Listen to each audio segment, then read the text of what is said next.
Let's look how to name and write formulas for ionic compounds.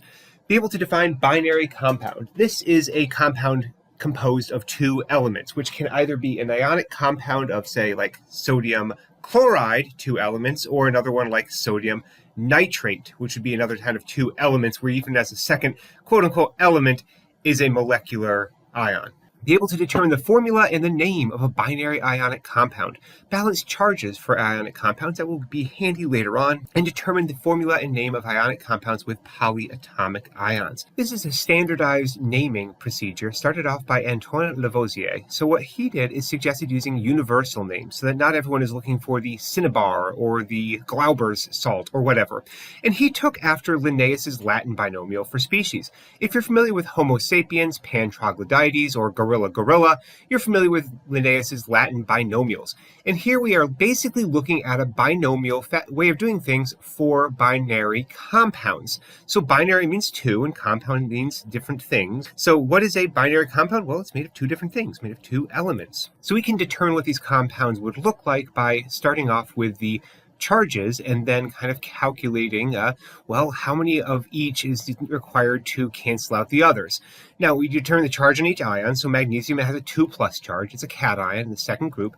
Nitrogen is going to turn into nitride with a -3 charge. So the Criss-Cross method would have you put the 3 over at a subscript of magnesium and the 2 as a subscript for nitride. And magnesium nitride is Mg3N2.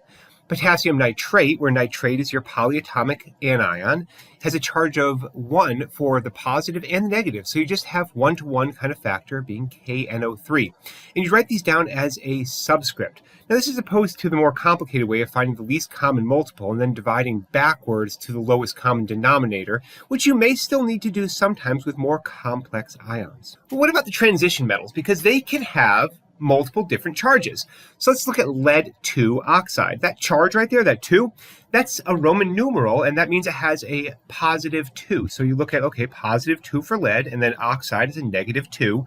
So it would be Pb2O2, right? Well, Pb2O2, remember, we're going to reduce that to a simplest denominator, and that's going to be PbO. So if you're going from the name to the formula, you use the Roman numeral. But when you're going from formula to name, you'd use the Criss-Cross method, kind of in reverse, to determine the charge. In this case, looking at the -2 on the oxygen, and realize it must be balanced by a +2 on the lead. So how do we name binary ionic compounds? Well, remember the cat comes first. Put the cation first. Also, you could be thinking about this as how would you read them on the periodic table? So sodium, perhaps. And then the anion name would come afterwards. Remember to put an "ide" there. So if it's sodium and oxygen, it's sodium oxide.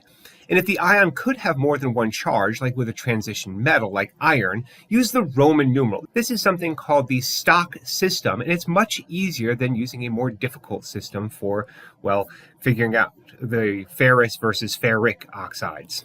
What about compounds with polyatomic ions? Again, the cation comes first. You're going to use the Criss-Cross method, but put some parentheses around the polyatomic ion if it's going to be more than a factor of 1. So if it's going to be, say, calcium nitrate, it would be calcium, which has a +2, and nitrate, which has a charge of -1. So you'd have 1 calcium and then 2 nitrates. So it'd be NO3 in parentheses with a 2 as a subscript. Here's an example with sodium carbonate. So CO3 has a total charge of -2. You'd put that down at the sodium, which has, of course, a +1, and the CO3 only has a factor of 1, so you don't need to put it in parentheses there.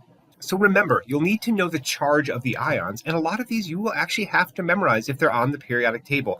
Use Roman numerals for ions with more than one charge. So this transition metals, you don't actually have to memorize them, you just have to know what's possible. And use parentheses if there is more than one polyatomic ion in a binary compound.